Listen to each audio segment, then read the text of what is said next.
Okay, I see it's 1:31. I want to welcome our guests and attendees to the AURP Innovation U webinar on policies and programs under the new Biden administration and the new Congress. My name is Brian Darmody. I'm Chief Executive Officer of the Association of University Research Parks. And we're a global nonprofit representing research parks and innovation districts in 42 states and 12 countries. We are, as a nonprofit, we rely on our members and sponsors. And right now I want to thank our sponsors of AURP, University of Arizona Tech Parks, Wexford Science and Tech, University Financing Foundation, Whiting Turner, and Collaborative Real Estate. And you'll see our other silver sponsors logos there below. We greatly appreciate both our members and our sponsors. And after this webinar, if you want to learn more about AURP, you can send me an email and go to our website at aurp.net. Next slide. So before I introduce Todd Green, I want to do a quick, if we can go back one slide, I'm going to do a quick trivia question. So we are going to be holding our spring training, and as during the receptions, we're going to have some different trivia, and this is just one example. So if those of you, not the panelists, but those of you who are attending, first one that answers this correctly in the chat, and no, you can't go on the web. This is a geography trivia question. Name the state in the United States that lies closest to the continent of Africa. And I'll give you a hint. It's not in the interior of the United States. Is it Florida, California, maybe Alaska? What about Hawaii? What about New Mexico? So we have some answers. First person to wins a $25 gift certificate. Oh, Adam Henry got it already. Wow, that was just number 2. The answer is Maine, which seems a little odd, but that is correct. So congratulations. We'll get you all, send you that $25 gift certificate. So with that, thank you, Adam. And now I'm going to turn it over to my colleague at IEDC from the IEDC Board of Directors, Todd Green. I want to thank IEDC. Jeff Finkel and I talked about putting together a webinar that we both could help promote. And it's great to meet Todd Green, the Vice Chair of IEDC. So Todd, over to you. Well, thank you so much, Brian. It's my pleasure to be here on behalf of IEDC. I think IEDC and AURP have a long history of working together. And this afternoon's conversation will be really an engaging topic today, focused on the next 4 years. I think everyone knows, but just to refresh everyone a little bit about IEDC, we are a membership organization with over 5,000 economic developers worldwide. We serve economic developers at every level, including the state, the local, and the regional level. And throughout the year, IEDC provides vital services to our members and broader economic development community, including professional development, webinars, news, research, and advocacy. Hopefully all of you have been able to benefit from that. And since the onset of COVID, IEDC has taken a number of extraordinary steps to really quickly bring our professional development courses and conferences all online, as each of you have been able to participate in similar organizations. And we've had our first conference of the year will actually be in Phoenix, our leadership summit, and that will be in March. Registration is open, and I hope that I encourage you to attend. I know that this is going to be an amazing conference. I'm actually going to be conducting an interview with the president from Arizona State University. So a shout out to the people in Phoenix who are really planning an amazing agenda. And I also would be remiss if I didn't mention IEDC's brand new Entrepreneurship Development Professional designation and credential. And it's designed to build capacity to those supporting entrepreneurship in their communities, which I know many of you do. And as the world begins to find its way back after the global pandemic, Entrepreneurs, of course, will play a major role in the economies of our communities, and through this real world experience and training courses, and this EDP designation shows that it takes what it will take to inform and ensure that these communities thrive in this unprecedented time. And, you know, IEDC has also, just to switch attention back to our topic today, IEDC has been engaged with the Biden-Harris transition team already, ensuring continuity and opportunities, of course, for economic and in helping to inform their economic development agenda. And we'll continue to do that in DC. And we are very encouraged about the reports and forthcoming investments around a number of policies that we think will certainly benefit this profession and help communities to thrive. And innovation will play a central role, of course, in many, if not all, of the administration's agenda. So today's discussion is really timely. So with that, I'd like to turn it over to Brian, and I look forward to engaging you as part of the panel today. Great. Thanks, Todd. You know, it's great that you're having your conference in Phoenix. You know, one of our founding members in 1986 was Arizona State University. So we have some connections there. This year we are celebrating our 35th anniversary. And actually our signing documents, I think, were signed, and I know that was in Arizona. I think it was in Phoenix. So under the Arizona sun, AURP was born. So a good connection there. So with that, I'm going to now turn the panel over to Julie Lenzer. Julie and I worked together before I joined AURP. I was at the University of Maryland for, I like to say, more than 5 years, less than 50 years. And Julie joined the University of Maryland. She is an AURP board member, and she used to work at the EDA. She's an entrepreneur. She's had an incredible background and a perfect moderator and panelist for our discussion about new innovation policies and programs in the new Congress and under the new administration. So with that, I'm going to turn it over to Julie. Thank you so much, Brian. And, you know, when before I joined the university, I thought you were the University of Maryland. So thank you for clarifying that. So we're really excited to have you at the helm of the AURP, as even though over the past year placemaking has taken a little bit of a hit, it's not going away. It's just a pause. And so creating these communities of innovation has never been more important than it is right now. And as I tell many of my friends that say, what do you do? And I talk about innovation, I said, innovation is what's going to save us from this pandemic in many ways. And certainly it's something that I have dedicated as a recovering entrepreneur and recovering government appointee. And I'm sure someday I'll have to recover from being in academia. But I'm still an innovation addict. So as Brian mentioned, Chief Innovation Officer, University of Maryland, I just came out of I was part of the previous administration. I was appointed to Special Assistant to the Secretary of Commerce and the Director of the Office of Innovation and Entrepreneurship, which I created when I was there, the Regional Innovation Strategies, which is now called the Build to Scale, which just dropped, I think, yesterday. So I will start out calling each of our panelists up to give a self-introduction. And I have my own list. I'm going to start with Jason Rittenberg, Policy and Development Director for SSTI. He has been they have been one of the largest advocates for, I do consider the funding programs out of the Office of Innovation and Entrepreneurship a little bit of my baby. And so watching it grow and having their advocacy to help it grow, it was just, I don't want to steal any of your thunder, Jason, but it's some exciting things on the horizon. So Jason, you want to introduce yourself? And yeah, certainly appreciate that introduction, and great to be able to talk with you, Julie, and obviously a perfect transition with the work that you did helping to get the Regional Innovation Program off the ground there at EDA. We are very excited that over the past several years, it's grown from being a much smaller but impactful program to now 38 million was the funding amount that was announced in the funding opportunity for yesterday.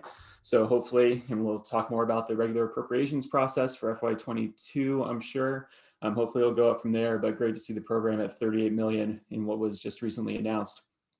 So for those of you who aren't aware of the State Science and Technology Institute, we've been around for about 25 years. We work originally primarily with state science advisors and innovation-focused programs around the country.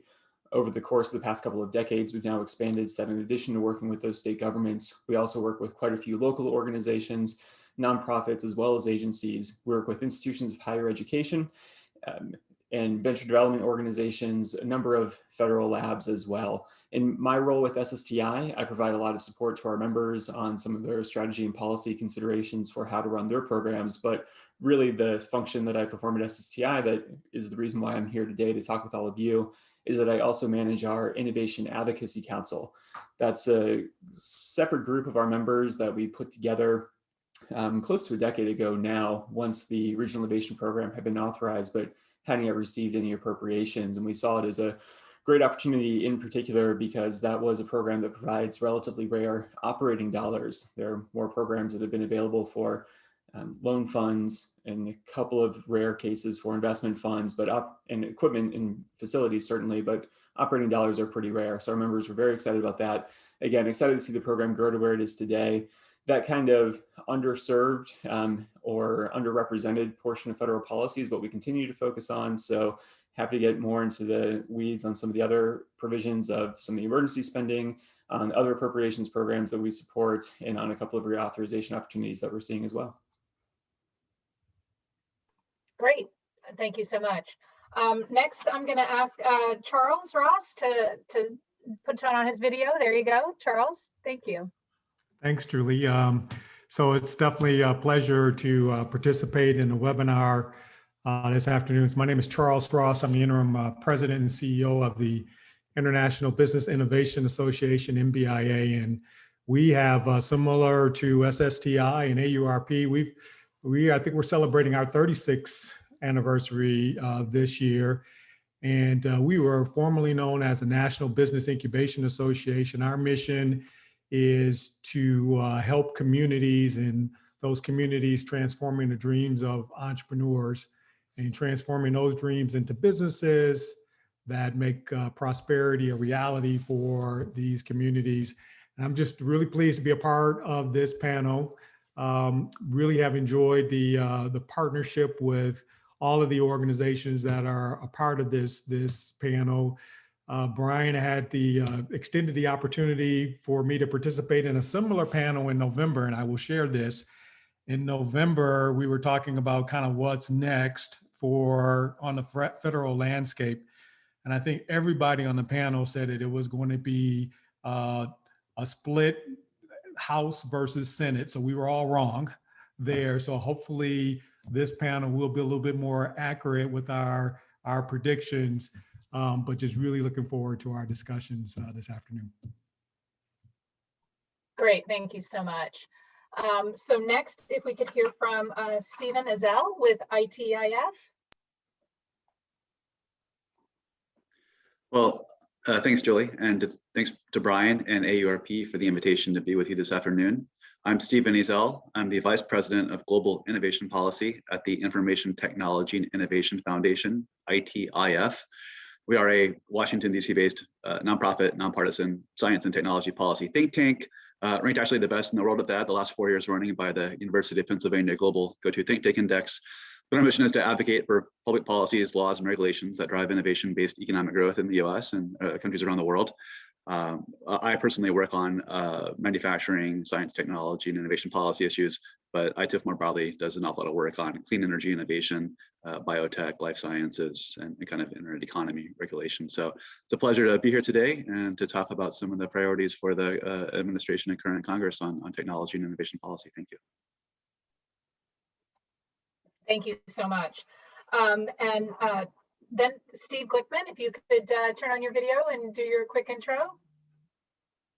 Hey, thanks, Julie, and thanks, Brian, for the invite. My name is Steve Glickman. My background for the last 12, 13 years or so has been on economic policy, manufacturing policy, and small business incentives, first in the Obama administration, and then running a nonprofit advocacy group in DC called the Economic Innovation Group, which was particularly the architecture for the Opportunity Zones program, which I know we'll talk about a little bit. It's a national investment program to incentivize community development in low-income communities. And then for the past 2.5, 3 years or so, I've been running a boutique consulting practice, working at the intersection between public policy and private capital, trying to help connect the dots there as I can. So very excited about the discussion. Great, thank you. And then our final panelist, Todd Green, you already got to hear from him. I don't know if you want to add anything else, Todd, or we could just go ahead and get started with our discussion. No, why don't we just go ahead and get started? Okay, if all my panelists wouldn't mind turning their video back on so we can see your smiling faces. So it's a new year, 2021. I hope you're as excited about it as I am, because frankly, it couldn't get much worse than 2020. So let's be honest. But I'm curious to hear from our panelists, and we have a new year and a new administration. What are some of the changes that we can expect to see or have already seen? I mean, one of the things that I noted is how this administration seems to really lean on climate to create jobs and create new opportunities. What are some of the other notable changes that you think that we're going to see with this new administration? And we can just, if you just want to raise your hand or jump in with some of the things that you're seeing. Julie, I'll start. Great. So, for MBIA, so we basically support entrepreneurship centers across the globe, incubators, co-working spaces, accelerators. And I mean, I think just what we're real excited about is just the different kind of philosophy to innovation and entrepreneurship policy. We see really good alignment with kind of the concepts around continued partnering with private industry. We definitely see some alignment in terms of looking at innovation and entrepreneurship to deal with not only economic issues, but some of the societal issues that many of our communities are addressing. And I mean, we think that this kind of focus is really going to be important, specifically when we look at just what's going on with entrepreneurship here in the US. We have been suffering from stagnation for several years. And we've had parts of our community, parts of our country that haven't really been a part of that as much as possible or as necessary in the entrepreneurship process. And we're really feeling very optimistic about what we're hearing from the current administration. Yeah, Stephen. Yeah, I would say, from the ITIF perspective, one thing we've been very pleased to see is that President Biden elevated the Office of Science and Technology Policy, OSTP, to a cabinet level agency, already nominated the geneticist Eric Lander to lead it. It had taken the Trump administration 19 months to even name a possible OSTP director. But I think broadly what this suggests is a professionalization of science advice in this administration, which is obviously very important during a pandemic. If anybody had a chance to see the letter that Biden wrote to Lander, asking him how OSTP can frame the agency in a way to address some of these equity and climate issues, as well as to convert American technologies into economic growth and opportunity for American citizens. It was a very promising start, I think. Great. I think one of the things that I'm interested to see is just that I think the federal agencies might again kind of be a partner. If you think typically about, science, innovation, economic development policy, usually you would have, broadly speaking, two different policy levers at the federal level, where you've got legislation coming through the Hill, obviously, and then administration actions with regulation, maybe some flexibility on pilot programs, things like that. And at least for a lot of the work with EDA, SBA in particular, there wasn't a lot of change in direction from the Obama years. We still are working with a lot of the same programs, but there weren't any changes, positive or negative, for a lot of those initiatives. They were running just a lot of the same ways. In the meantime, the way that people might have wanted to interact with those programs, what they're seeing on the ground has changed, but there just hasn't been the policy leadership in place to, support some programmatic changes in a lot of cases that otherwise might have been able to occur. So, I mean, Stephen's point about having staff and leadership in place who definitely know and care, I think will be really important, but then also just literally having staff in place that you actually have people you can go and talk to that are authorized to make those decisions, I think will be impactful in a way that we haven't seen in a few years. Great. And I know Steve Glickman about, Charles was talking about inclusion, and that was the whole thought behind the opportunity zones. And I'm curious where you see that continuing to expand, to change, I know that there were some hiccups early on with trying to get money into the hands of investing in entrepreneurs. What can we expect to see going forward? Yeah, so I mean that is a complex topic area, but we now have a couple of years under our belt.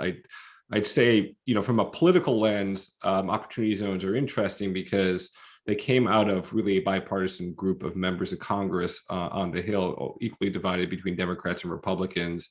They got, I think, quickly associated with the Trump administration because, you know, they really took the bull by the horns with the idea around it. I think there was a big open question of whether the Biden administration would find this to be something they wanted to continue. And, you know, you saw the Biden administration announce opportunity zones as part of its, you know, Build Back Better agenda, specifically around the focus area on racial equity. Although in, I think, private conversations around the campaign, you saw opportunity zones get connected to all sorts of topics, small business and entrepreneurship, around, you know, obviously around, you know, community development broadly, and around things like renewable energy and infrastructure.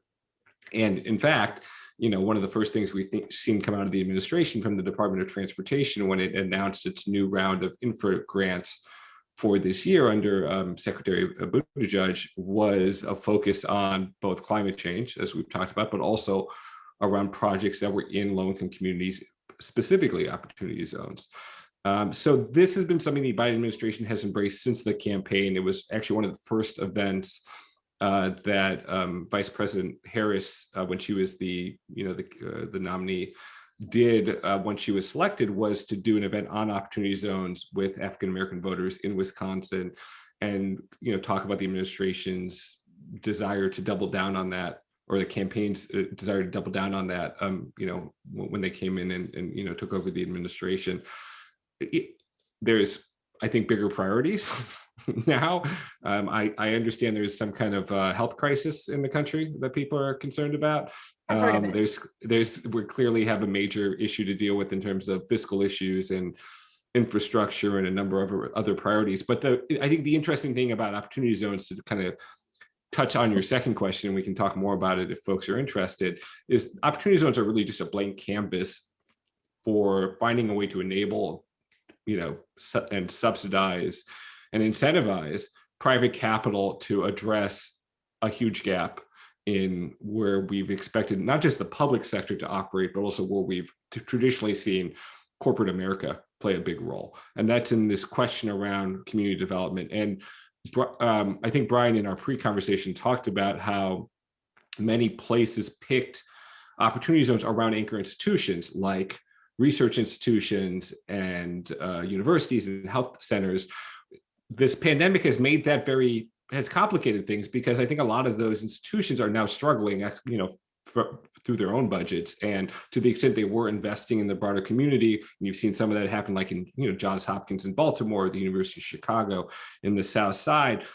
I think a lot of that's being pulled back. So I think there's this big open question of who steps in to fill it. Is the federal government going to step in? Are private investors going to step in? Do corporates come and invest back in communities? But I think this is a central question that touches everything else. It touches equity, investment, and equity can be used lots of ways in this conversation, but equity investment for infrastructure, for clean energy and climate change, for small business, for growth companies, and certainly for real estate and everything else in the equation. I think we're still grappling with this big question, not just in the question around opportunity zones, but around all the spaces that we care about when it comes to how we're going to, you know, create a more dynamic economy across the country.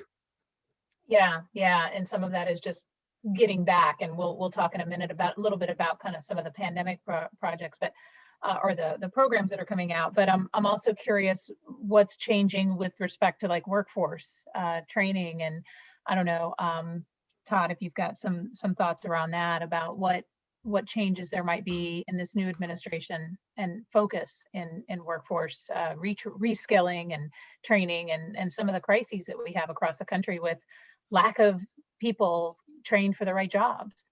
Yeah, so I don't necessarily want to speak about all of the positions. I know that many policies are still being developed and considered.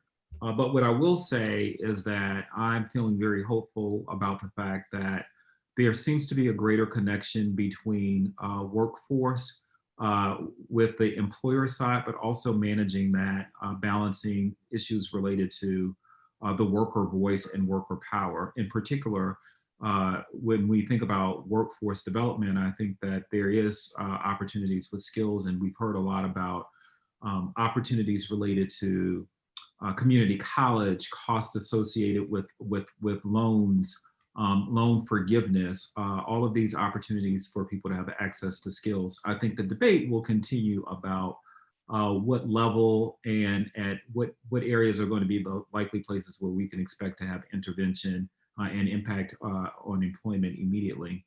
But I'll say that the bigger opportunity that I see coming out of this administration really is this focus on economic mobility in the labor market.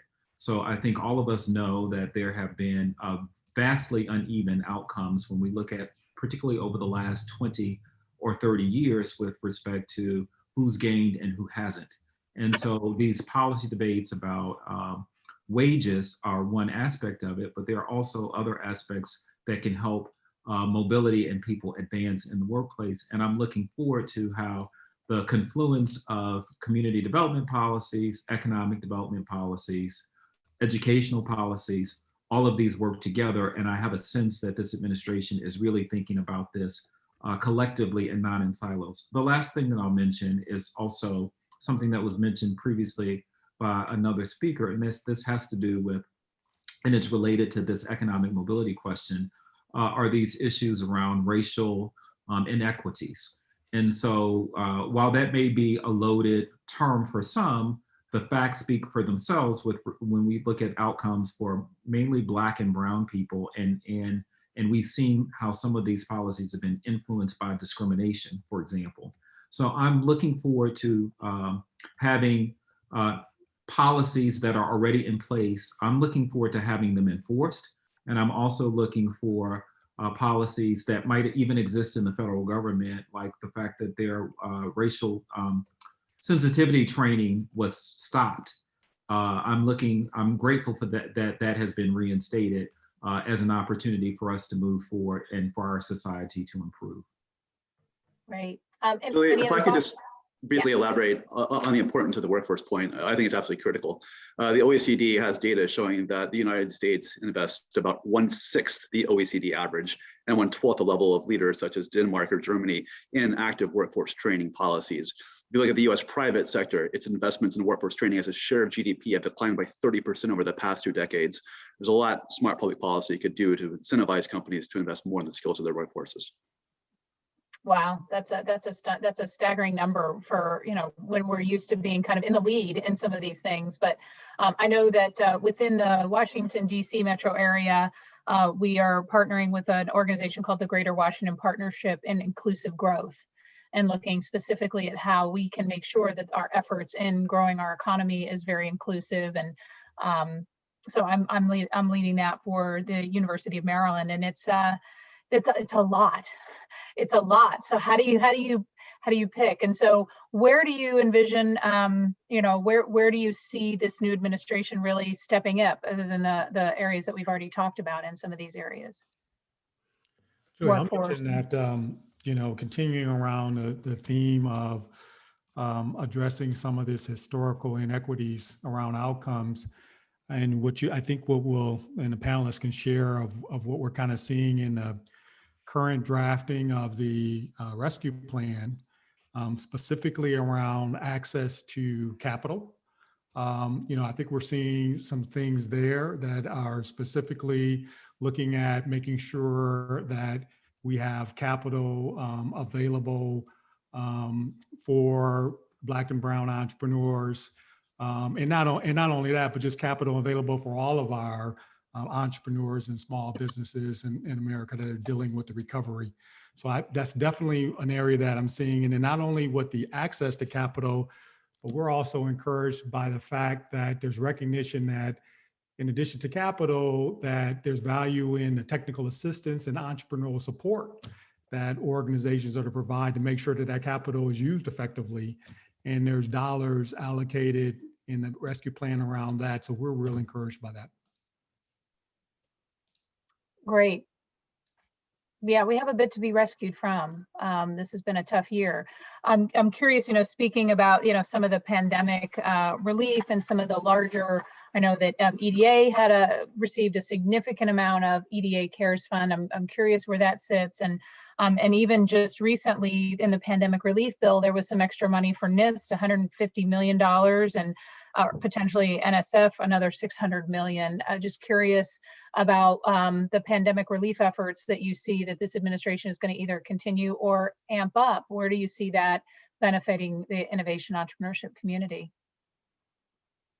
Yeah, so definitely an exciting opportunity that for many of the people on this call, I'm sure, to be able to have access to additional funds through the new pandemic possible relief funding that you're talking about, Julie, which is hopefully going to be proceeding through the floor at some point this week by Saturday. As I'm sure many of you have seen in a lot of the national and/or DC press, the overall goal is to try to advance the entire package by March 14th, which is when the current extension on the unemployment insurance benefits expire. So we should know pretty soon what all these things look like specifically. The ones that we're tracking most closely at SSTI with the Innovation Advocacy Council, which for those of you who aren't aware, so forgetting that not everyone on here is with AURP, but AURP is a participant directly in the IAC, which we certainly appreciate. So the State Small Business Credit Initiative, that's an absolutely major one for many of the groups on here. And Charles, I think that's part of what you were speaking to earlier. $10 billion program. I think certainly the Biden administration coming out and putting a marker in their initial plan that seemed to possibly set the ceiling as high as $35 billion for that program helped encourage Congress to do something that was in the $10 billion range, that was very much on the high end of some of the proposals that have been coming out over the past year. So that's a program, if you're not aware of, the State Small Business Credit Initiative, that provides funding to states that they can then use in order to provide investment or loan support programs.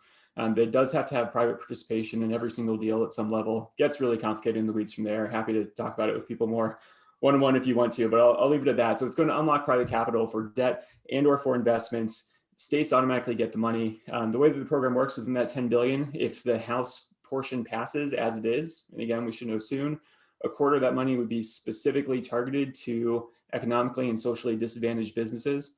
6.5 billion would be going to the states to be able to use for any types of businesses. You've seen so much money going into the debt support side through EIDL, through PPP, through other types of programs. We're certainly hopeful at SSTI that you'll see a lot of the states thinking about using that money for investments.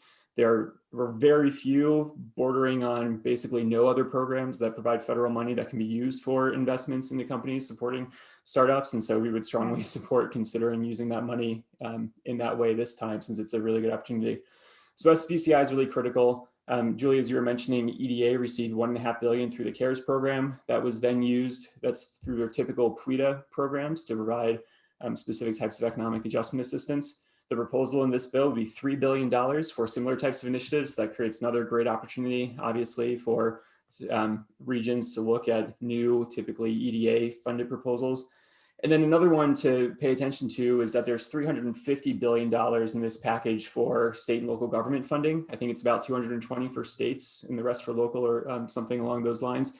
And it's going to be a little bit broader than the coronavirus relief funds in the first CARES package. So this is a great opportunity, again, for economic development initiatives. We saw some states use that creatively in the first time, but not a lot of new economic development proposals apart from like grants to Main Street businesses. But this program is even a little bit more broad. So it's a great opportunity to be thinking creatively on how to use these to support state science innovation, regional science innovation programs, as well as other economic development needs. Great. And I do want to point out the SSPCI is not a new program. It was sunsetted under the Obama administration, I believe. And I know we fought like hell to keep it and keep the communities together, because the outcomes from that were just, staggering. They were great.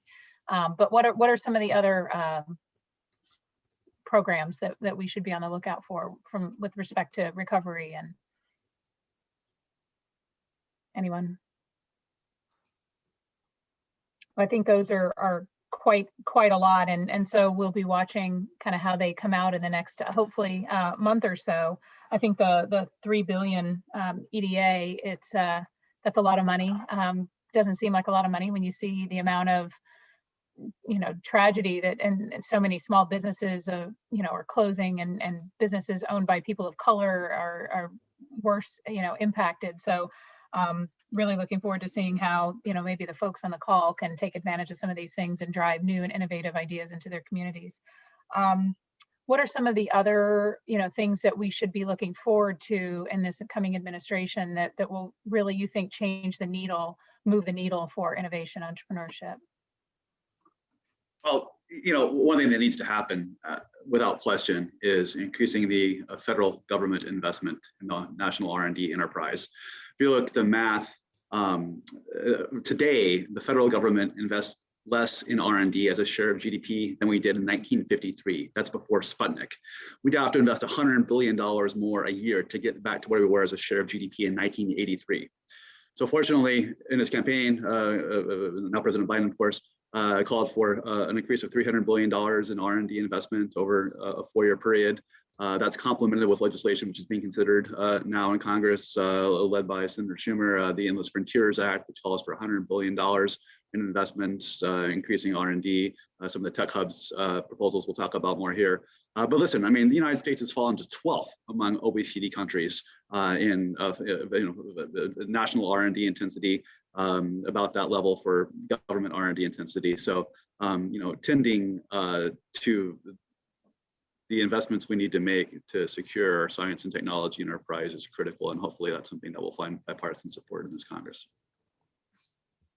Well, since you mentioned the Endless Frontiers Act, I don't know if anyone would like to talk about kind of some of the more impactful potential ideas in that seem to actually have some legs and possibly coming through. Anyway. Jason and Steve, you guys are welcome to go ahead if you like. I can jump in as well. I think you should be the point one on this, Stephen, so I'll kick it up to you. Well, so, I think this is interesting from a policy question in a number of ways. I mean, one of the things I really liked about what the Obama administration did was set up this national network of manufacturing innovation. So we now have kind of 16 institutes of manufacturing innovation focused on advanced manufacturing product and process technologies spread across various hubs in the country. So we're looking at things like photonics, robotics, clean energy manufacturing, lightweight composite manufacturing, advanced semiconductor manufacturing. Now, surprisingly, I think Biden in his campaign did not suggest that he intended to expand this network. To us at ITIF, we have a structure here that we could and should expand upon. If you look at what China has done, for instance, they copied the first 15 institutes exactly, one for one, and now they're building out 45. Now, I think the Biden administration so far has maybe suggested taking this in some different directions. What he has called for is building 15 manufacturing hubs across the United States. There's kind of like scaled down institutes, so you get more of them. That's an interesting proposal to way. Maybe that's the right approach. To us, I think the institutional structure we've set up with the public-private partnership in the manufacturing USA institutes might be the ideal structural way to proceed. But we can talk about that. Now, the other big idea that's being considered as part of the Endless Frontiers Act is a $10 billion plan to kind of provide $1 billion to 10 major kind of technology hubs across the United States. And the idea is like these kind of like second cities, if you will. But of course, we have the problem that 80% of US venture capital goes to just 3 states, right? If you look at the inclusivity, we did a study with Brookings looking at where innovation jobs reside in the US. So innovation jobs being ones at companies that either invest a certain amount of R&D or have a certain number of STEM workers. Essentially a third of US innovation jobs reside in just 14 American counties, and half of the jobs reside in 41 counties. So the idea is we'd look to invest in cities like Nashville and Pittsburgh and Denver and put a serious federal investment of dollars into research, tech hubs, university accelerator programs to drive innovation at scale tech hubs across the United States. Let me just say real quickly, I think that's a really important idea. What's interesting, I think, in particular about that idea is that it's a bipartisan type of concept, this kind of idea of federalizing how we, and I think this is related to SSBCI as well, and some of the other things we talked about, how to sort of create a more grassroots approach to how we develop and transfer technology.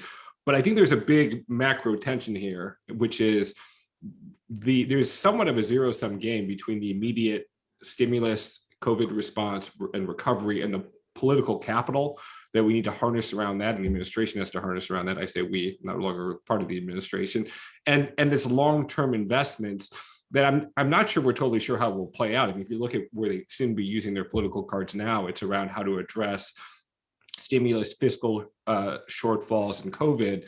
And it's unclear to me in a 50-50 Senate, there are the type of votes you'll need to get a major infrastructure or technology transfer or clean energy program, even within the Democratic caucus. And we've already seen that frayed, just a few weeks ago with the Manchin, vote on Neera Tanden, the nominee to be the head of OMB, which is a critical role for all of these things, we're discussing right now. With that being said, there's other ways the federal government can lead by EO, and frankly, and I think this may or may not be controversial, but the Trump administration said that they wanted to ensure that all new, for instance, federal buildings and federal agencies would not have a priority within DC, but would go to low-income places around the country. There are, I think, competing views, rightly so, about whether that's an attack on the ability of government to do its job, or whether that's a way to create a connectivity between government and communities around the country. But I think this idea that, Stephen, you're getting at, that the places that are left behind in this country are, lots of studies have shown, are the places that are disconnected from technology and the ability to harness and grow technology companies, and the workforce around that is a huge chicken and the egg question to deal with. And we've got this very interesting moment after COVID where people are moving out of cities because of the concentration and the cost and moving back home. And the question is, can we harness that into something more permanent in the way we think about community development and the way we think about technology transfer and R&D and workforce development, or will it kind of suck back into all the major tech hubs? I think that those two questions of the immediate stimulus versus the long-term, and really, particularly in the Democratic Party, the tension between big cities that are bastions of Democratic support and where many of these members come from, and the desire and willingness to spread this out across the rest of the country are really big questions that I'm just not sure there's enough political capital to effectively address over the next couple of years, but we'll see. Maybe there are more optimists on this panel than me. Well, and you talk about manufacturing, and I know there's the Make It in America push to bring manufacturing back. Could that also have a positive impact in, say, workforce as well, in developing workforce and trying to raise the salary levels of folks? Now, I'll just take a stab at that and also build on the comments that we just heard. So definitely there are opportunities to build on that. I think that with manufacturing, for example, being largely removed over the last several decades from many of our major cities. So I'm here in Atlanta, and this was once a manufacturing city. And so one notion was that we would evolve into technology manufacturing. Well, that really hasn't happened. And as a result of that and the loss of manufacturing within our city, I think there also was this perception that manufacturing is inconsistent with a city. So as we begin to think about that, unfortunately, the impact of that is that it's eviscerated the middle class out of Atlanta. So we have very few jobs that are that one does not need a college degree, but yet one can earn a very nice standard of living. So these types of opportunities, I think, are going to be really important.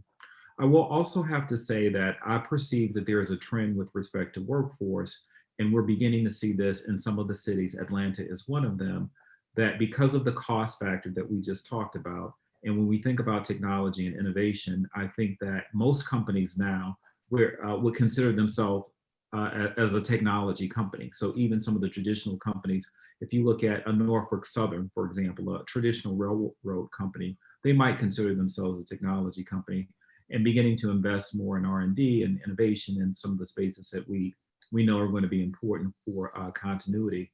So having said that, to attract talent, because all of this is going to be fostered by people, we already see that there is talent is not as much interested in going to some of the cities that they were in the past. And I think we're going to begin to see some movement, not only of VC funding, but also other types of work that can, technology work that will find its home in other places. I'll just share that once again, an Atlanta example is that we've had some very large investments recently by Microsoft.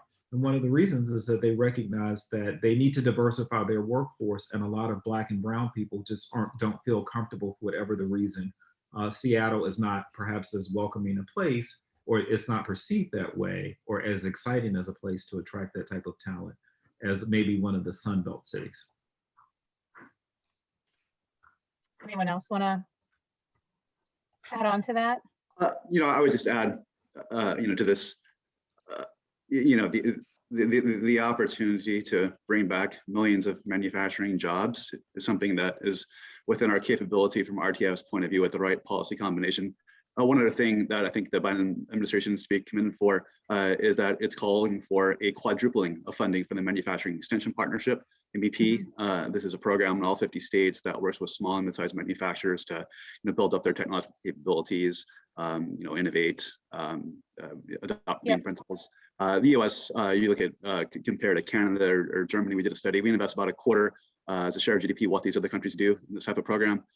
So there's a lot of leverage we could have there because our supply chain is only as strong as the weakest companies in it. So there's a critical part of the broader kind of manufacturing ecosystem in our country.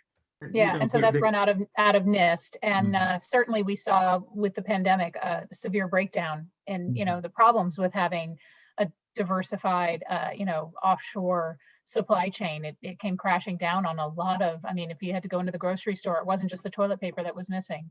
There were a lot of things. One other thing, I'm remiss in saying this, is that the investments in science, and thank you for this previous point, but I think the investments in science at an early stage, not only in the K through 12, but also at the collegiate level, and to diversify that will pay off in the very long run. So for example, historically Black colleges have had longstanding programs around dual degree engineering and other places that have been proven to produce African Americans who can become innovators, both in companies and as well as entrepreneurs. And I think HBCUs under, let's just say that they were not in the sunshine perhaps in the previous administration. And I think that we're seeing more attention there. I think that's another example there, along with Hispanic serving institutions, with some of the policies that we're beginning to see. And I think this is also where we're seeing the private sector step up as well, in recognizing the HBCUs as a source of diverse and helping to diversify the STEM pipeline. So I do a lot of work in the quantum space, and IBM putting $100 million into HBCUs. They figure quantum is a brand new STEM application, STEM platform. Now it's a great time to bring in more diversity into those disciplines. And so we're working with them on all the way K through 12 and working with Howard University and Morgan State and Coppin State in our region to diversify that. So that's a great point. And having in my prior life in the Obama administration, we actually did an intentional outreach to HBCUs because we had no HBCUs as grantees for the regional innovation strategies now build to scale, and we're very found out that it's a different way of thinking, and so we brought in partners to help them to look at these types of opportunities, and we were able to give some great grants to Clark Atlanta and some other universities, HBCUs across the country. So thank you for that point. It's interesting when I think about one of the biggest surprises that I ever found in manufacturing, and is this a really high-tech job, is that little known fact, a welder can make 6 figures. And people just don't realize that. It's a vocational, it's a tech type of thing. And I know in the prior administration, in the Obama administration, we did a lot with apprenticeships. I'm curious, other than COVID-19, what other economic development initiatives you think will be embraced by the Biden administration that maybe weren't embraced by the Obama administration? What differences do you see, if any, now that we've got a split Congress? How's that going to play out? Yeah, well, as we've said, I mean, it's still definitely early days. You're seeing a lot of personnel get put into place. So relying on attempting to translate some of the campaign documents into what you've seen from some executive orders. So, providing all that context as a caveat to, we're still trying to figure it out. But I think to the discussion that we were just having, it seems like the administration, from the people that it's putting in place, from the promotion of science to a cabinet level position, that there's going to be more efforts to have cross-cutting initiatives that are going to be helpful. So manufacturing competitiveness being thought about in different ways, climate policy being thought about in different ways and places than just DOE, and then workforce, you are seeing that possibly being integrated. The House has already moved on an apprenticeship bill as well. So I think there's a strong signal being sent from the Hill too, that that's going to be a continued area of interest. There's a lot of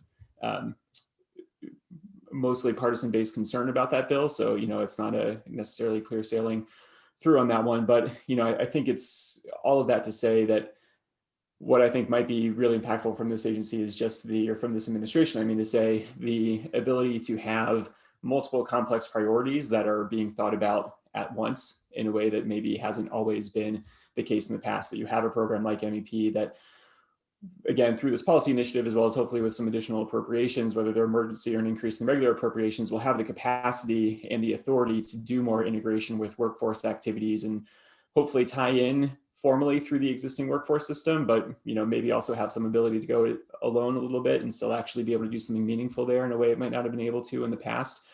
Similarly with similar opportunity at EDA, if there's $1.5 billion, or $3 billion, through the next round of funding, there's an opportunity for the agency to be thinking creatively about maybe some specific challenges that would line up with some of those policy areas. That some of it is looking at diversification, supply chain issues, pushing on areas of climate change, pushing on areas of workforce, instead of just going out there kind of across the board.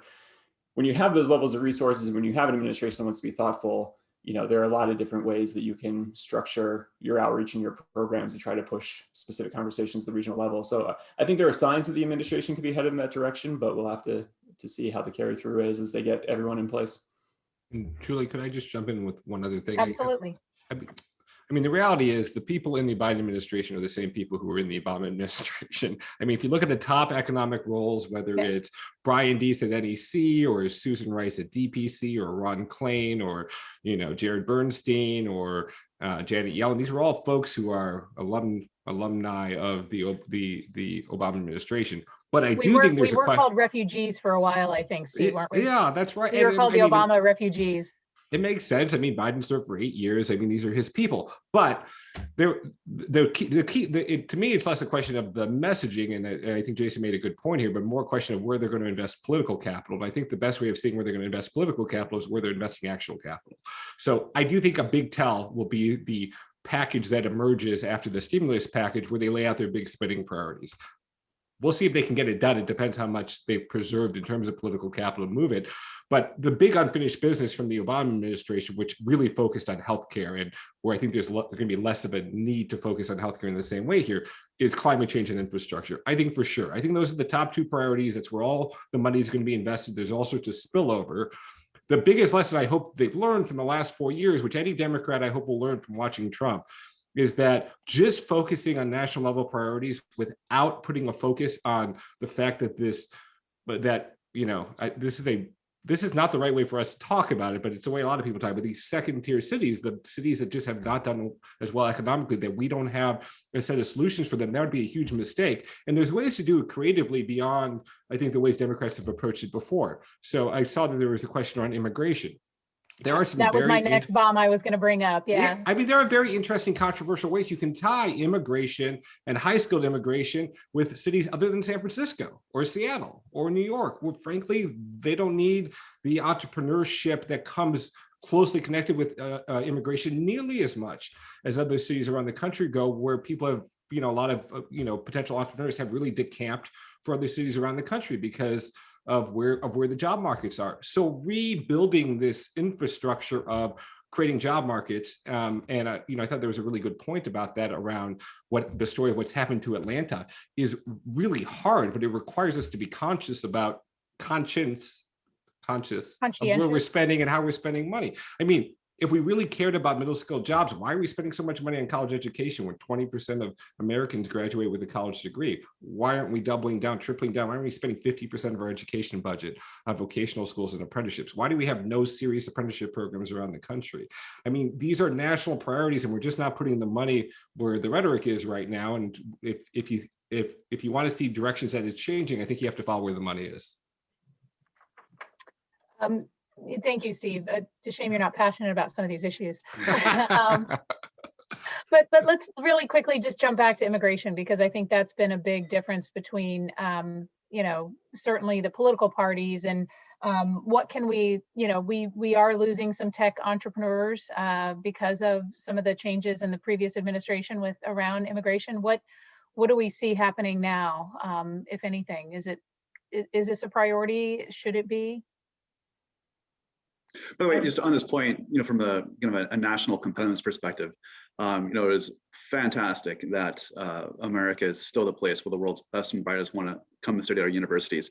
If you look at U.S. graduate programs in computer sciences and electrical engineering, 80% of students there are foreign born. And that's wonderful that they're coming here, but it makes it imperative that America make it possible for those students to get a green card and retain citizenship in the United States so they can put the skills and knowledge that they learn to work here in the US. It also suggests that we need to bump up our own domestic pipeline. If you look at his campaign documents, Biden did say that he wished to, quote, reform temporary visas to establish a wage-based allocation process along with enforcement mechanisms to ensure they're aligned with the labor market and not undermine wages. But I think you'll see the administration try to expand the number of high skilled visas and eliminate the limits on employment-based visas by country that we've seen. Maybe more of a skill and wage-based approach to visa issuance from the Biden administration.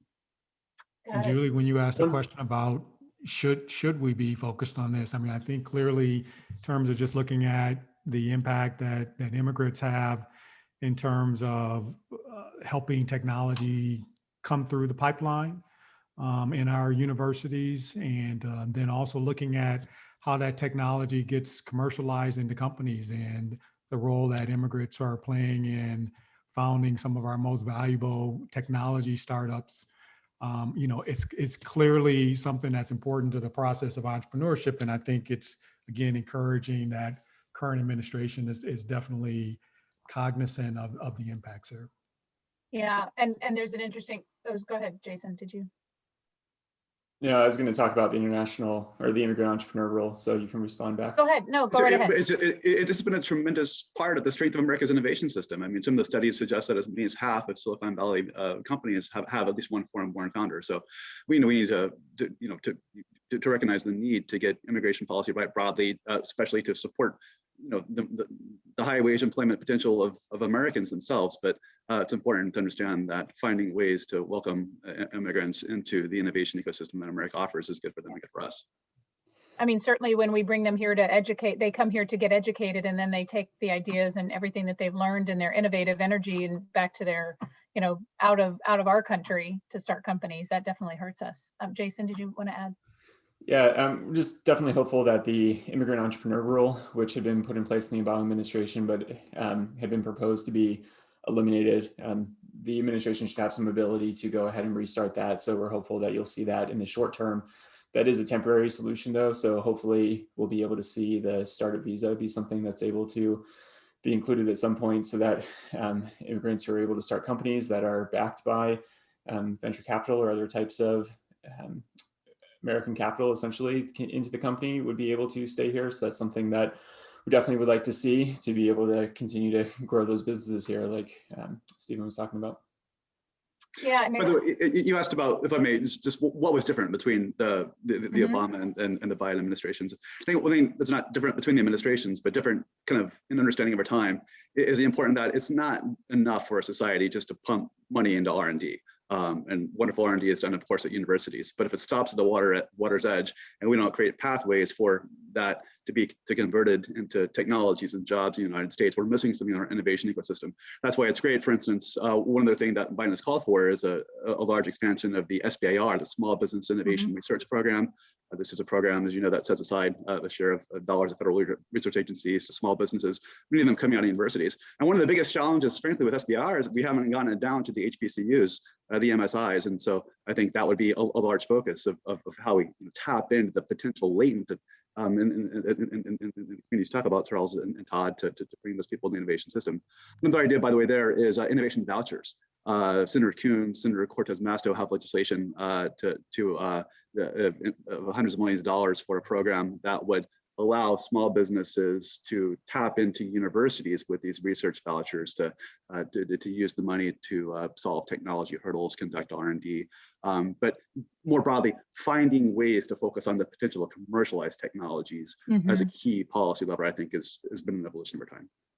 I have learned one lesson in my 4 years in academia, that the word commercialization does not always sit well with researchers, especially in academia. So now I say translating research outcomes to translating research to impact. So and the other thing that I've noticed, because I do in my role at the University of Maryland, I have the technology transfer office is part of my portfolio, and it just always gets me that Bayh-Dole is an unfunded mandate. You know, it's left up to the universities to see, you know, to give the resources to something that is no longer really, I mean, it can't be counted on as a revenue generating activity, especially with, you know, some of the changes in the patent and trademark rules and, you know, software, the proliferation of software and how that is very difficult to patent. And in fact, we are seeing now more and more that as industry comes to the universities, they're demanding that technology be open source or, you know, dedicated IP dedicated to the public. So it's an interesting, I think it's something that I know NIST has really looked at with their, you know, listening session over the last couple of years with the NIST green paper and some of those. What do you think we can see around some of those types of either the patent trademark office or some of the NIST green paper activities? Anybody have any comments on some of those? Yeah, definitely a lot of opportunities. A lot of the changes that were proposed coming out of NIST report have a lot of bipartisan support. So, you know, I think there's a good possibility that you could see, whether it's in some sort of update to the America Competes Act or NIST reauthorization or, you know, something else that I think the House Science, at least, and probably Senate Science as well, and just less clear on what their plans may be, is going to be open to considering over the next couple of years. So there should be good opportunities to make some of those changes. SBIR, also, speaking of reauthorizations that have to occur, that's going to expire at the end of September 2022. So definitely a lot of conversations starting to hop up now on federal commercialization policy. I'll use it one more time just to say, with the opening that you gave us, Julie, we also did public opinion polling on how people understand some of the terms that get used in the field, and the general public thinks of commercialism every time they hear commercialization. They think that it's what's ruining Christmas or why we have McDonald's in every street corner. So definitely trying to go with the language about lab to market or something else when we talk about it normally too. But I think there are good bipartisan opportunities. It looks like NIST at least was going to be in the process of trying to do what it can on the regulatory front. I think that's probably going to have to get reopened once they can get the personnel in place. But, you know, I think there are possibilities to see changes occurring at the agency level. I think there will be interest there. And then again, there's going to be a lot of interest. Technically speaking, the National Science Foundation, National Institute of Standards and Tech, SBA, EDA are all up for reauthorization. It's hard to get bills like that over the finish line, but I think you'll see a lot of opportunities to have real conversations about those policies and then as often happens, if there's not a chance to move the bill en masse, there's at least the National Defense Authorization Act, like we just saw at last year's Cromnibus, or whatever you want to call it. There was quite a bit of policy that was passed at the end of the year in that appropriations bill. DOE technically now has the authority to run its own regional innovation program, a new energy incubator program, their own voucher program again. It didn't get funded. There are no actual rules written into the program because of the way they passed it, but at least they have the authority now. So, there are all kinds of opportunities when you've got the interest in making things happen. So it could be interesting times on these issues. I think I ran 3 rounds of regional innovation strategies before we had our regs published. So let's not hold that against them. I mean, that's interesting too. You talk about, that DOE now could be running similar types of cluster and accelerator programs. I'm curious, Charles, do you still see a need for more funding for some of these accelerators and these activities, both within, DOE is great, but then, regional innovation strategy, build to scale, and DOE, those are really, and some of the stuff that SBA does on a much smaller level, that's really all that's out there right now. Is that enough? Oh, no, not at all. I definitely see a need for more support for the organizations that are working directly with the entrepreneurs.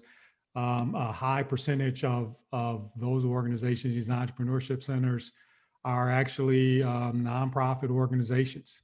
And the other thing that's pretty significant is that their funding sources usually comes from a variety of sources that includes local, state, and federal support. So we definitely see a need for that. And then the other thing I would mention is that in addition to many of the new opportunities that are pretty easy to, that are shiny objects and people get real excited about, there's a day in and day out of working with entrepreneurs and moving those businesses forward. And those are the types of things that are very important, but sometimes are not the most exciting things. And so that kind of funding is still important. Yeah, the substance. Sometimes it's, the sizzle that gets out there, but it's really the infrastructure, as I mentioned, kind of the tech transfer. It's not sexy, it's not exciting, but it's absolutely strong. Intellectual property is instrumental to our innovation economy. Yes. And investing in that is something that we need to do. We have a question from, how do you think Dr. Biden is affecting the programs for community colleges, considering immigrant population, which financially leans on, community colleges? What do you see coming down the pike there with this administration?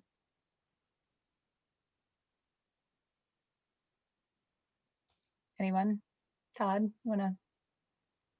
Well, I think we've already heard about creating more opportunities for access. I know that there is a movement around helping to rethink the role of the community college, making more types of investments there. I do want to just take this opportunity to say that that the line between vocational college, community college, traditional college, I think is also beginning to blur. And so I just want to put a point in there around that. I think that there's just more emphasis. And I think that there's an assumption that innovation can occur at a community college, so that isn't the role, but it can occur there. So I think that we've got to begin to think more broadly around that.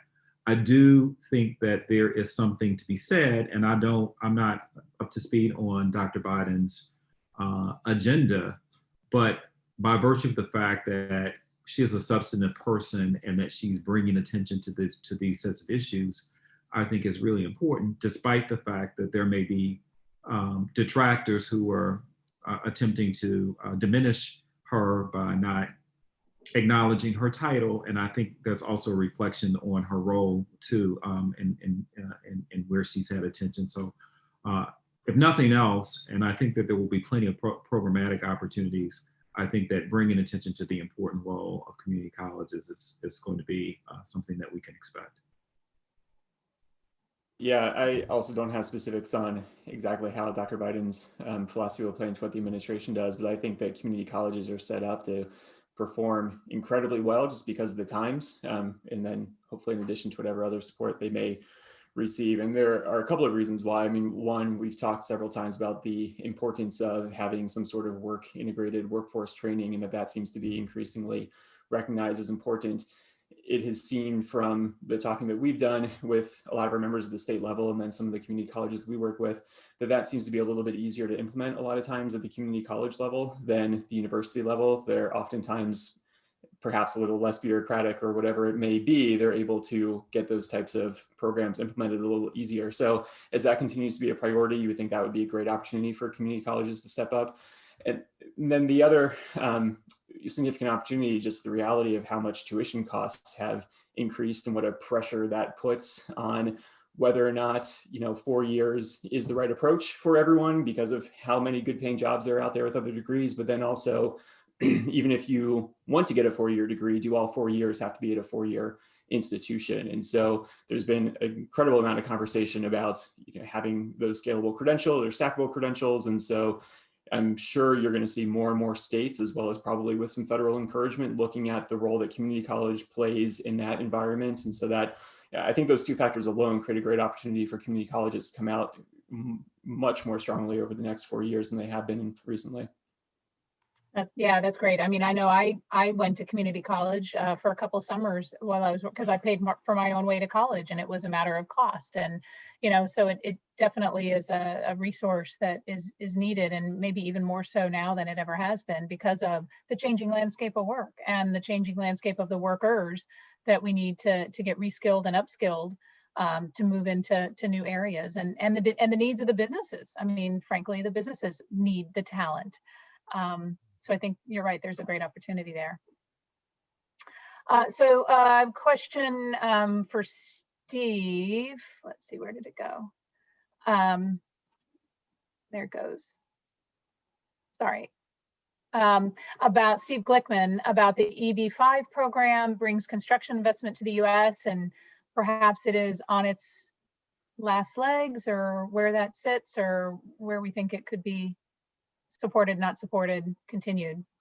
Yeah, so I'm admittedly not an expert on EB-5, but it comes up quite a bit in the kind of opportunity zone and other place-based contexts. I mean,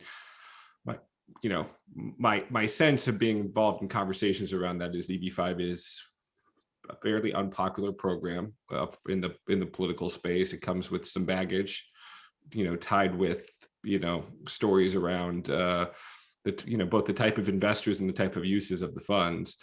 But I think it also ties into a bigger question, which we haven't dived into a ton, that is at least worth touching on. And this is a major change between now and 4 years ago. The conversation around trade and our relationship with China, as an investment partner and a trade partner, but not just China, obviously, has totally changed. The idea that we're going to, be out in front of major economic trade investment agreements around the world seems totally dead in the water. And on the flip side of that, there seems to be much more of a focus on how, and I think you've seen this early on with something that would have been, I think, very controversial, 8-12 years ago, this concept around Buy America provisions and the fact that should be an uncontroversial part of economic policy. When, I was in the very beginning of the Obama administration, we were very, very concerned about that, both because of the domestic politics, but also because of a relationship with China and the region. That's totally changed. So, and you're seeing it now. There's a real live example that I think we're all going to wait to see what pans out with the deal around TikTok and whether it will get approval to be bought by Oracle or Walmart and what happens with that process. But that conversation is 180 degrees, and there doesn't seem to be a lot of a big gap between where Republicans and Democrats are on this. And I do think EB-5 touches in this space because, one of the big sources of capital for that program is Asia and Chinese investment. And I think that feels like a very controversial political topic. So I'm not very bullish on EB-5, but I think it's connected to this much broader topic about, and this is a really important source of innovation and investment, and particularly for the manufacturing sector in the U.S., is what are we going to do to harbor and bring in investment from places like China and East Asia, and should that be a part of our agenda? I think the economics say it should, but the politics seem to say that it's not a thing that the administration is going to focus on, at least early. Not an easy answer. Anyone else have any comments on that? We have another question about discussion of diversification of the innovation pipeline, and we focused on communities of color and HBCUs, but we also know, especially through the pandemic, that there's been a huge gap in women and women leaving the workforce. And there has been, even just from a patents perspective and VC investment. So beyond childcare policy, which actually is, and if you have specific comments about that, that would probably be interesting. But do you see any other creative solutions from this administration in advancing to address this?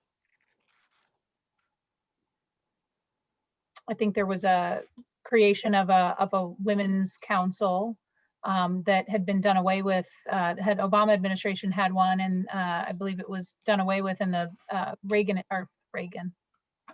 Where am I? I wasn't even like in the Trump administration. What do you see anything around those? Well, what I will mention is that one of the things that we're encouraged by is the fact that we think it makes a lot of sense where the administration is looking at using existing programs, existing vehicles to deploy resources towards to make impact.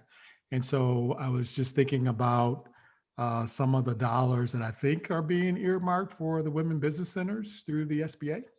So I think that would be something that would address the issue. You bring up an interesting word, earmark. A little bit of going back and forth in Congress about that now. Yes, anybody care to comment on that topic? No. I was like, I'm staying away from that. One thing I will say that somewhat relates to women, but it's more about STEM ed. But as I understand, only 30% of math and science teachers in U.S. high schools actually studied math and science at college. And that's part of the pipeline problem of getting kids interested in science and technology careers. So one thing the Biden administration has called for is investing $5 billion in graduate programs in teaching and healthcare, specifically designed for women and minority serving institutions. So, finding ways to diversify the pipeline of talent coming into this by being more able to relate to people on their own terms is, I think, an important part here. Yeah, those are both good points. And I think so the Biden campaign definitely had a section of its site that was, of its platform, that was specifically focused on trying to provide better opportunities for women in the economy. So I'm sure that we'll see additional kind of integrative policies like we've talked about in other contexts coming out as we go forward. But I'll just flag again that in addition to the women's business centers continuing to receive funding through some of the coronavirus relief packages, that also the state small business credit initiative that we mentioned earlier, that $2.5 billion that's focused on economically and socially disadvantaged owned and controlled businesses, that would include women operated businesses as well. So I think you'll probably see a lot of inclusion and diversity efforts broadly across both gender and racial concerns, possibly geographic ones as well, considered by the administration. So I think there will be other policy points, but beyond just spending, I'm not sure exactly where those are going to come into play yet. I will tell you, I look forward to the day that we don't need to have these types of programs because there isn't a disadvantage. That's just, I used to have a nonprofit. I used to have a foundation that was aimed at helping to get women into STEM entrepreneurship. And I said, my goal is to put myself out of business because it's not needed anymore. Because it's so common and it's not there, the barriers and the disadvantages are removed. I think we're a long way from that, unfortunately, but continuing to gear towards, putting that out of business, so that it's because it's not needed, because it has been equalized. The only thing, Julie, I'll say about earmarks to your question there is just for people who haven't been following, it looks like whatever may occur, that the parties are moving in the direction of making them for nonprofits, quasi-governmental entities, maybe governments as well. So there'd be some restrictions on it that would make it different from the way that we saw earmarks in the past, it looks like, but that's very speculative at this point. Whether or not it actually goes through. Yeah. And just, I think the transparency, it looked like they were upping the transparency requirements for anything that gets in as an earmark. Yep. So we've talked a lot about what we'd like to see. Are there any other like really promising or kind of legislative or reauthorization activities that we should be keeping our eye on from an innovation community coming up that we haven't touched on? Ways that, I'd like to make two broad points. Yep. One is that the Obama administration is to be commended for being the first in American history to actually articulate a formal national innovation strategy for the United States. Unfortunately, that process was effectively discontinued by the prior administration, but the Biden administration has said now it will come back and formally articulate a national manufacturing and innovation strategy, which I think is very important to bring all the threads and the threads, the strands and threads of the programs that we've talked about here together in a meaningful and comprehensive way. One of the points on the international side, in 2018, the NSF closed some of its science collaboration offices in places like Brussels and Tokyo and Beijing. That's a lost opportunity for America to engage with the international scientific community.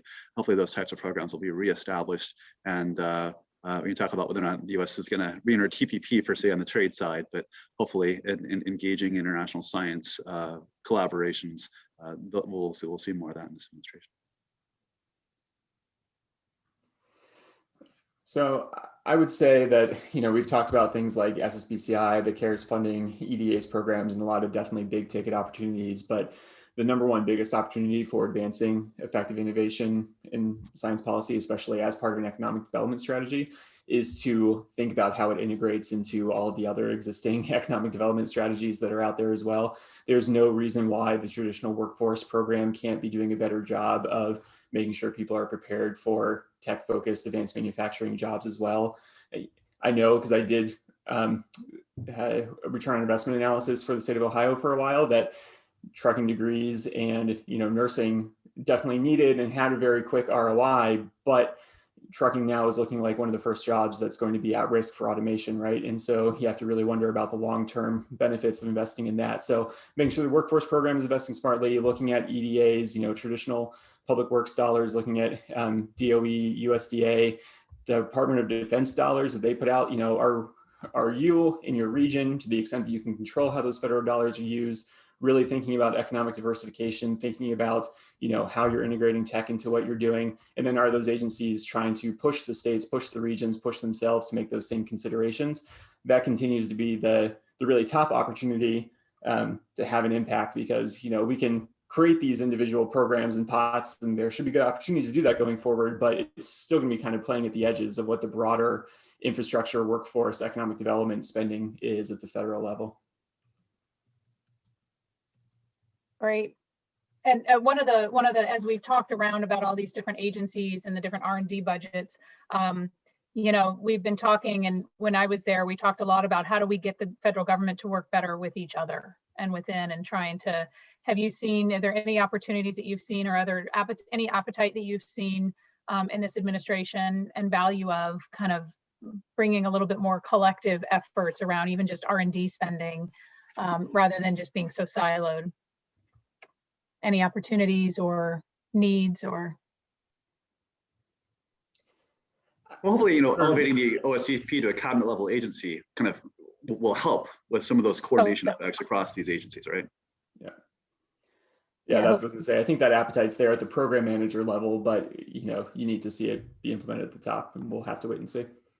By the way, there's one interesting thing. If you saw Sol and Blinken talking the other day, they said, before we in the White House, we had an NSC, we had an NEC, we had a national security team, a national economic team. He said, this is going to be changed in this administration. We're going to bring the security and the economic questions together at the same time to develop a national strategy for America to compete in the world, on science and technology and innovation. I think that makes an awful lot of sense, because as Steve suggested with the China questions, the tech companies, all these things are connected to the hip these days, and we need to think in an integrated fashion about how we make the United States, along with our like-minded peers, the most competitive part of the world for genuine innovation. Yeah, and I think kind of in kind of summarizing a lot of our conversation, good ideas and innovation aren't relegated to any one demographic or geography or ethnicity or anything else, and until we get all of the bright minds of our American citizens coming and being able to move their ideas forward, we're not going to be executing at our full potential. So, with the R&D dollars and with, looking at democratizing opportunity, I think those are really imperatives, and that's what I heard from you guys. I see Brian is back, and so I will thank our esteemed panelists. I think a lot of information to take in, and I'm glad they recorded it, because I might have to go back and even watch this again just to tune in on the exact points that were said, and certainly looking for ways that the folks on the phone can get engaged to help drive some of these policies and issues. And so thank you for all that you do to help it, make America more competitive through policy recommendations. And Brian, I will turn it back over to you. Great. And thank you, Julie, for a great role of being the moderator and a panelist. And I want to thank all the other panelists, and especially Todd Green on IEDC for helping be a co-producer and a co-marketer of this event. You heard a lot of different organizations here. If some of the attendees don't know about, INBA or SSTI or the others, feel free, we can help make those contacts, and through our association, because obviously we work together through the Innovation Coalition and all the different groups that were represented here today. So again, thank you, panelists, and especially Julie for your great work there. I think I have one slide about a couple upcoming events we have. So go back. So back once. Okay. In April, we're going to have our spring training over the month of April. It's a deep dive into some of the topics we talked about here, but really at the state level and local level about how do you create communities of innovation. We'll also have some great geographical trivia during our reception area. So if you're interested, please sign up the month of April. We don't have a slide on this, but in June 8th, we will have our BioHealth Caucus meeting, and we'll talk a little bit more deeply about how communities of innovation in terms of health science and responses to COVID can get together.